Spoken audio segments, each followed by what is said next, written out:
My channel. अस्सलामुअलैकुम। हमारा आज का बेबीज गर्ल्स नेम है अदीरा। अदीरा के इंग्लिश में स्पेल्स हैं ADIRA अदीरा।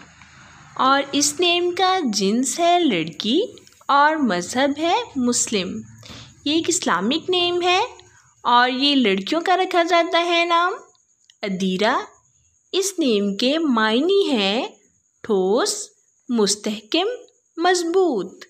अदीरा, इस नेम को हम रख सकते हैं अदीरा फ़ातिमा, अदीरा ज़ैनब। इस तरह से हम ये नाम रख सकते हैं। ओके डियर्स, फिर मिलेंगे न्यू नेम न्यू वीडियो के साथ। अपना ख्याल रखिएगा। अल्लाह हाफिज़।